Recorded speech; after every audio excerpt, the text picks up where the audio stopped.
Olá, sou Daniel Prioli, sócio proprietário da Mosaicon. Estamos mais uma vez no episódio Talk Up com uma colega minha de profissão, com mais de 20 anos de experiência, através da sua sensibilidade, transformando desafios em oportunidades. Seja muito bem-vinda, Luciane. Daniel, eu que agradeço a oportunidade. Para mim é um prazer estar aqui hoje, né, conversando com você nessa tarde bem gostosa.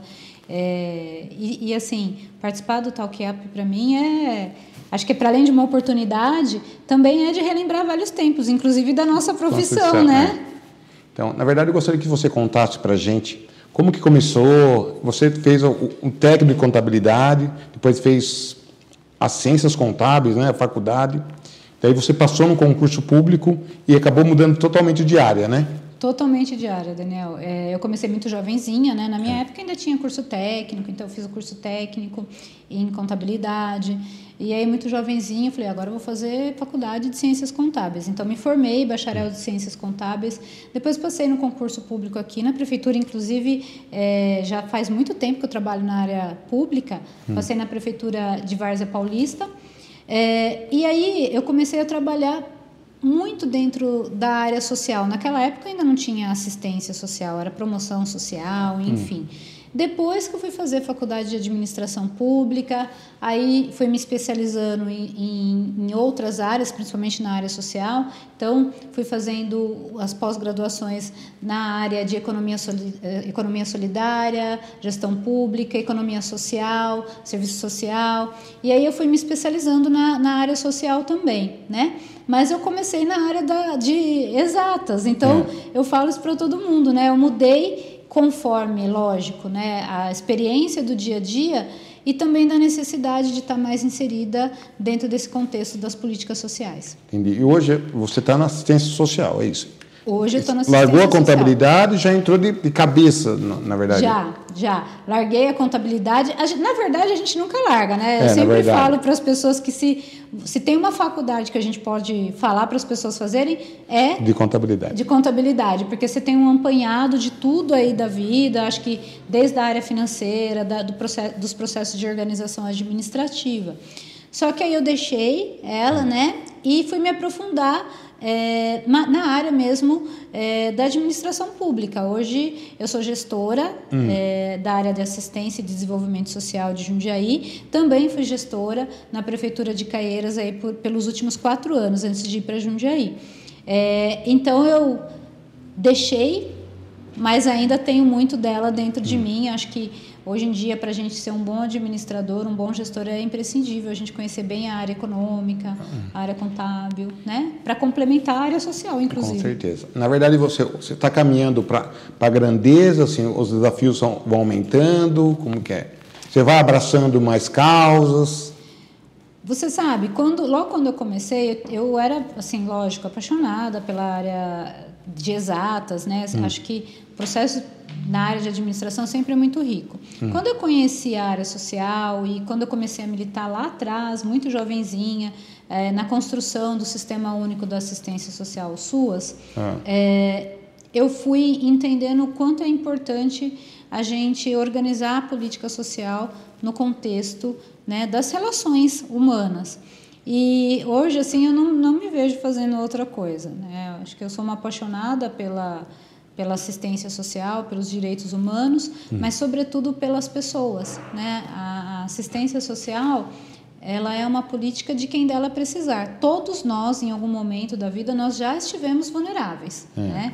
Então, às vezes, a gente confunde, fala, a assistência social tem um recorte de renda, é só para a pessoa vulnerável, e não, né? Ela é uma política transversal, é de quem dela precisar. Entendi. Né? Nas suas múltiplas vulnerabilidades, nas múltiplas violações de direitos, nas múltiplas violências. Então, a assistência, embora ela seja uma política super invisível, ela é extremamente necessária para equilibrar e criar oportunidades e condições para que as pessoas tenham seus direitos garantidos.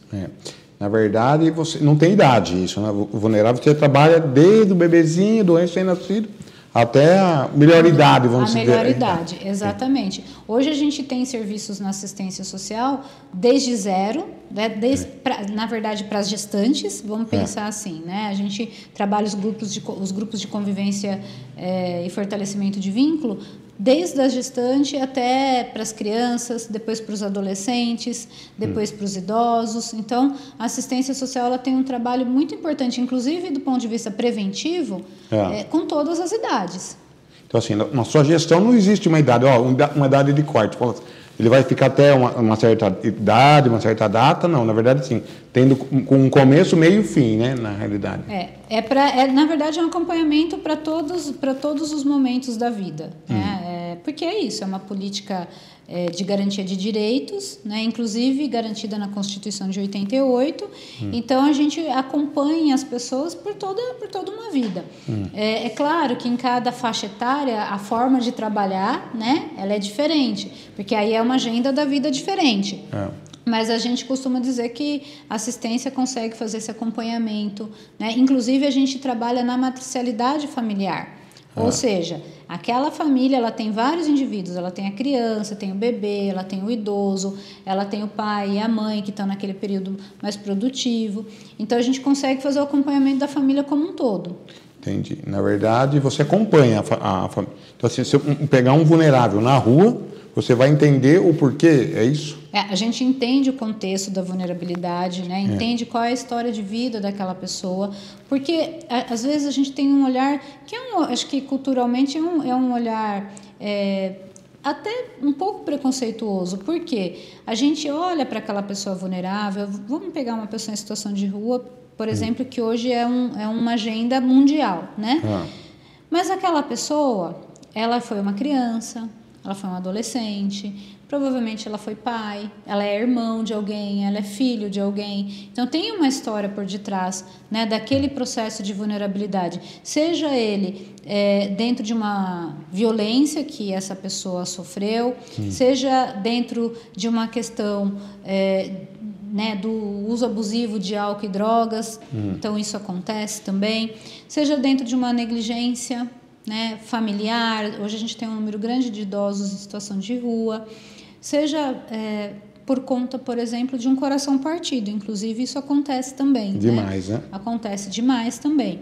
Então, é preciso entender o porquê daquela vulnerabilidade, estudar o caso, né? A gente hoje tem as equipes técnicas, que são equipes extremamente competentes, no sentido desse estudo social, para entender aquela vulnerabilidade, para ver qual é a ação, qual é o programa e projeto que cabe no acompanhamento daquela pessoa. Mas eu costumo dizer, Daniel, que toda história vulnerável, né, que traz esse peso vulnerável, tem um contexto social e às vezes ideológico por trás. Então a gente precisa entender como é que isso aconteceu. E por que está nessa situação, né? Por que ele está nessa situação? Na verdade, assim, os vulneráveis tem um público masculino também. Quando se fala vulnerável, fala que é criança e o público feminino. Mas tem um homem também vulnerável, né? Que sofreu um abuso. Um coração partido é um deles, né? Olha, a vulnerabilidade, eu sempre falo, né? Não escolhe sexo, raça, condição social, né? Nós temos aí, a gente tem história, por exemplo, de pessoas em situação de rua que vieram de famílias tradicionais, famílias riquíssimas. Então, a vulnerabilidade, ela tem um conceito amplo. Porque é isso, o ser humano ele está sujeito a ser vulnerável, né? E a assistência social, tudo bem, né? Eu acho que eu até sou suspeita de falar isso, mas a assistência social ela é uma política que tem um olhar extremamente sensível para esse processo de vulnerabilidade sem julgamento, tá? Porque para julgar já tem muita gente, mas de fato, no recorte de garantir o direito mínimo daquela pessoa, né, a gente precisa entender aquele processo que ela está passando. E a assistência social ela é a única política que ela é transversal. Todas as políticas sociais, né, todas as políticas que existem, as políticas públicas, têm um recorte social. Então, nós temos um recorte social na educação, um recorte social na saúde, recorte social na política de habitação, né? Por isso que eu falo que, às vezes as pessoas falam, olha, assistência social tem que dar conta. Na verdade, todo mundo tem que dar conta, né? Quando a gente fala de um cuidado com uma pessoa, todo mundo tem que dar conta, porque eu posso ter o olhar extremamente sensível na lógica social, Mas eu preciso ter um olhar complementar, por exemplo, na lógica do desenvolvimento econômico, né? Da proteção à vida, da segurança pública. Então, a assistência ela é a única política que consegue ter essa transversalidade em todas as outras políticas. Na verdade, quando fala assim, no município, assistente, fala que está cuidando, dando banho, fazendo a barba e devolvendo. Na verdade, você está querendo resgatar uma vida, uma alma, uma pessoa, um trabalhador, um pai de família, né? A gente faz esse trabalho muito no sentido do direito, né? As pessoas têm esse direito e eu penso assim, né, Daniel, olhar para uma pessoa, né?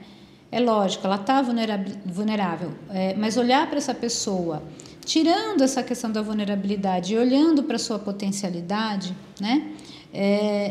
Ajuda a gente a pensar o porquê que ela está naquela situação e como é que a gente pode ser aí um instrumento, né, de emancipação e autonomia para aquela pessoa também.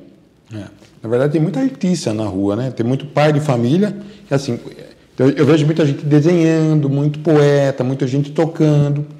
Na verdade, eles perdem esse encanto, ele perde o que aprendeu, o que treinou durante a vida, né? Eles não perdem isso, ou perdem. Ele não perde, assim, o que é incrível, né?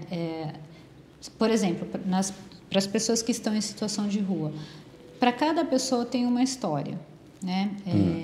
Então nós temos pais, mães, filhas, né? Irmãos, temos grandes artistas. O que acontece? Essas pessoas geralmente elas perdem todas as relações sociais e também perdem todos os sentidos sociais, os sentimentos sociais, porque imagine uma pessoa que está há 10 anos em situação de rua. Então, a questão do tempo, das formalidades, né, das imposições sociais, enfim, ela vai perdendo isso.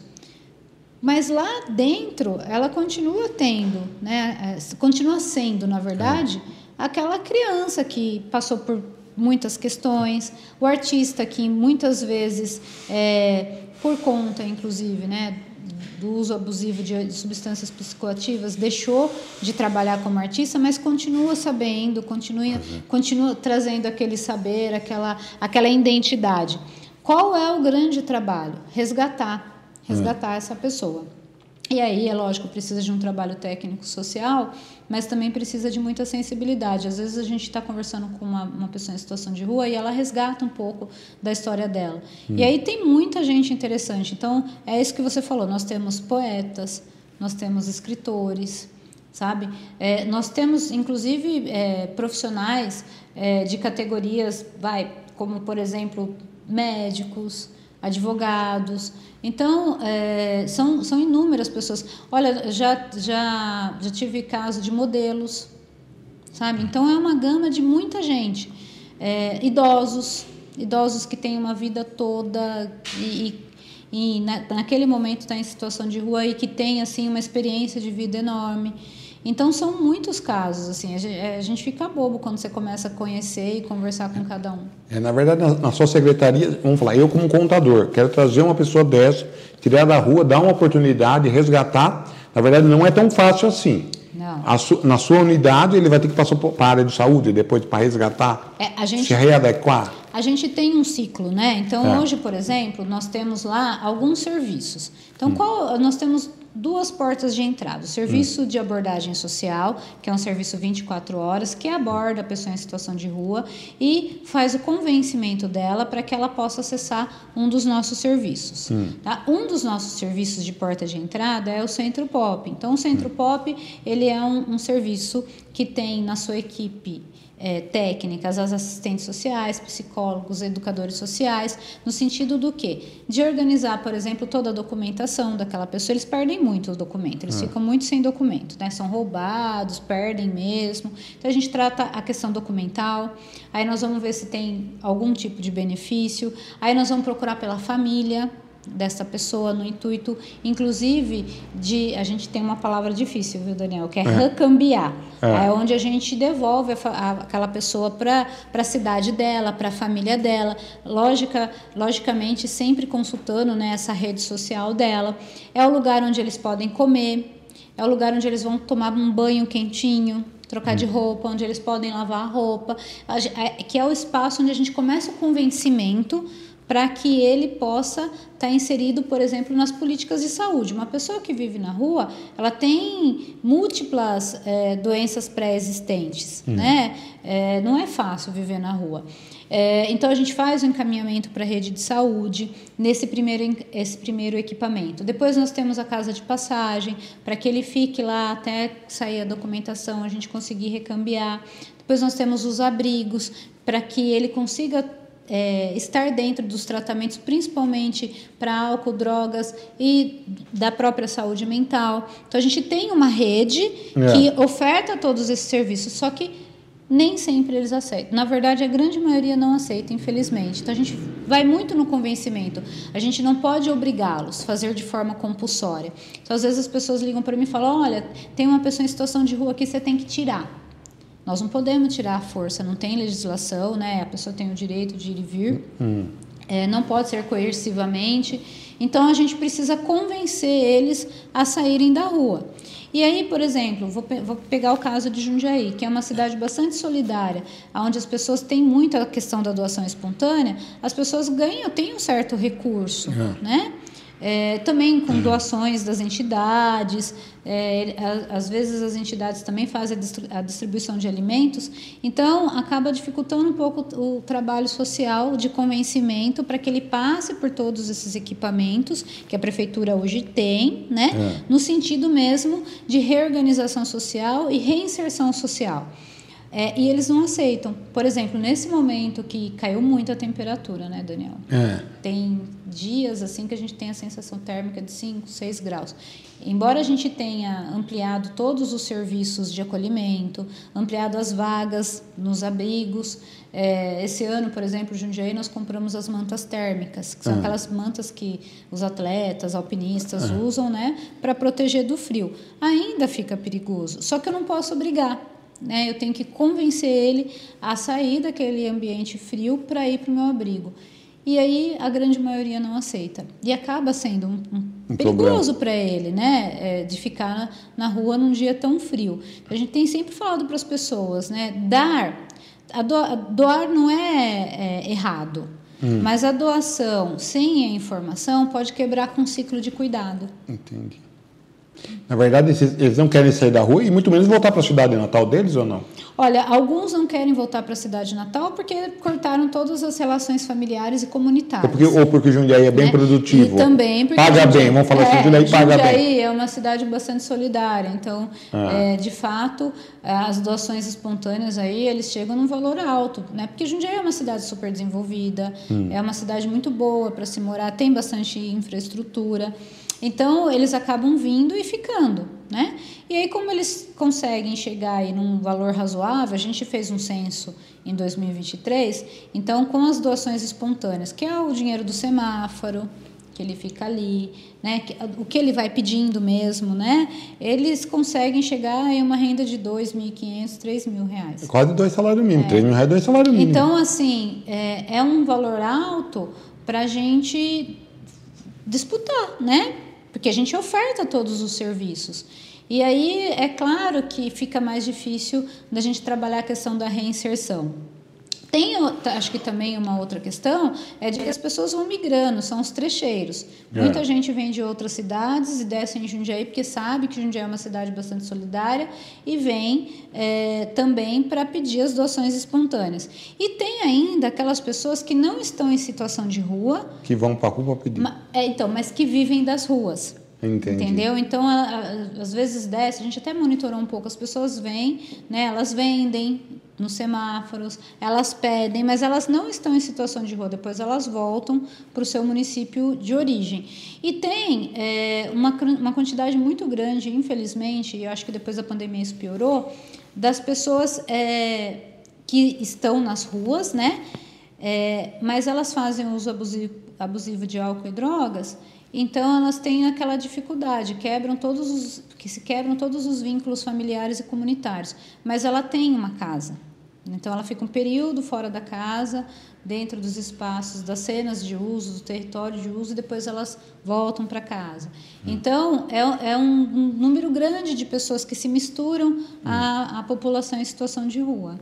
É bem difícil para o município monitorar. É bem difícil para o município monitorar. Hoje a gente conhece quase todos que estão referenciados. Jundiaí tem uma média de 250, varia, né? De 250 a 340, que são os fixos, que estão sempre ali em Jundiaí. Mas em momentos sazonais, isso triplica.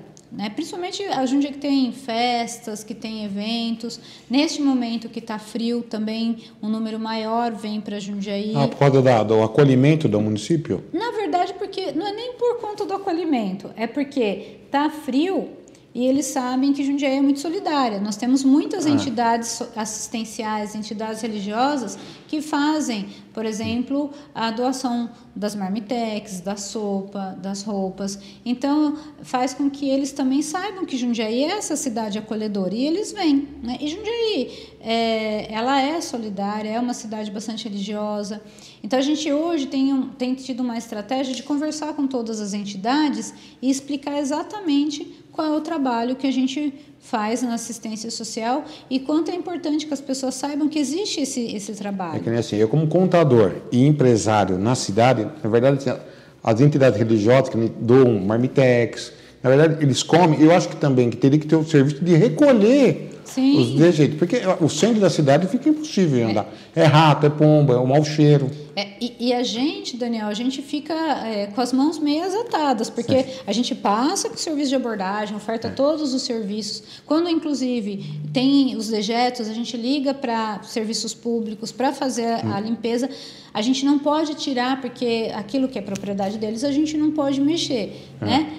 Então, a gente fala para a entidade, olha, que lugar que é o lugar de fazer isso? Hoje a gente tem conversado, acho que é importante, as entidades também podem me procurar, no sentido de que a gente tem que centralizar as entregas num lugar só. Eu posso doar, mas vamos fazer um acordo? Hoje a gente tem algumas entidades que estão trabalhando super bem com a gente. Então, eu quero doar a marmitex, a gente organiza o pessoal para doar no Centro Pop, porque eles vão comer lá, a gente joga, né? Deixa tudo limpo. Deixa tudo limpo, hoje, por exemplo, tem uma entidade muito bacana que fez uma parceria com a gente que chama Força Jovem. É um pessoal, são jovens, né? E que fazem esse trabalho nas ruas. E o que a gente combina? Faz o trabalho no abrigo. Então, a gente está acolhendo essas pessoas em situação de rua, a entidade vai lá e, por exemplo, fez chocolate quente com pipoca, que aí é um momento de sensibilização. Mas aonde que eles estão fazendo essa entrega? Dentro do abrigo. Né? Então, você consegue fazer o seu trabalho social, seja religioso, ou seja, porque é praxe daquela entidade, mas é importante que seja feito dentro dos equipamentos, em parceria com a prefeitura, porque aí eles vão saindo desses espaços de uso comum, vão para o equipamento, né? O equipamento dá conta de organizar o processo de ressocialização e também de acompanhamento das pessoas em situação de rua. Então, hoje eu falo, olha, gente, vamos fazer uma parceria, o local onde vocês podem fazer as doações o Centro Pop. A gente agora, Daniel, nós vamos fazer uma loja social dentro do Centro Pop. As pessoas podem doar para lá. Então, por exemplo, eu tenho um trabalho, eu quero entregar meio e cobertor.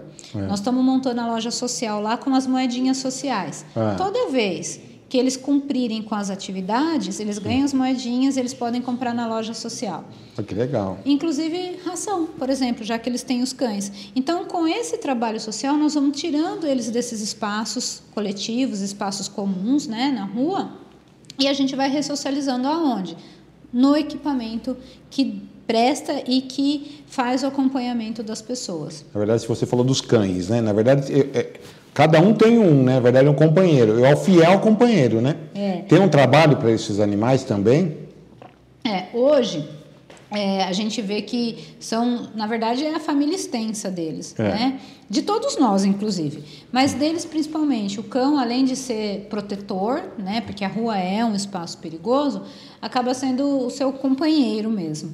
A gente, geralmente, quando faz o acolhimento da pessoa, a gente também acolhe o cachorro. Que legal. Olha, é bem bacana, a gente acolhe. Eles não deixam para trás também? Eles não vão também, né? Não vão, sim. Então, a gente já organizou dentro dos espaços de acolhimento, o acolhimento também para os cães, também dos animais. Então, a gente faz o acolhimento, a gente faz a entrega da ração, da comidinha. A gente hoje tem o DBEA, que é o nosso departamento, né, que cuida das questões aí de proteção animal. Então, a gente tem todo uma equipe e departamentos que conseguem dar conta também em parceria com a assistência social. Por isso que eles não precisam ter medo de estarem com a gente, porque a gente tem uma rede de serviços completas. Legal. Na verdade, eu tenho, e assim, quando ele entra, ele sai também.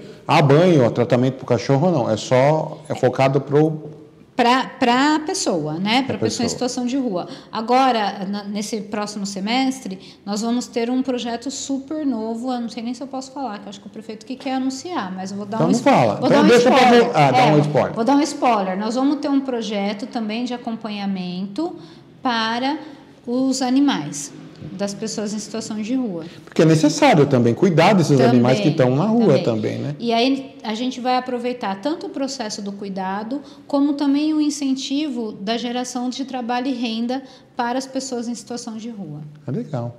Na verdade, assim, vou agradecer então, porque tem muita coisa a ser falada, da moeda social, tem esse projeto com os cães.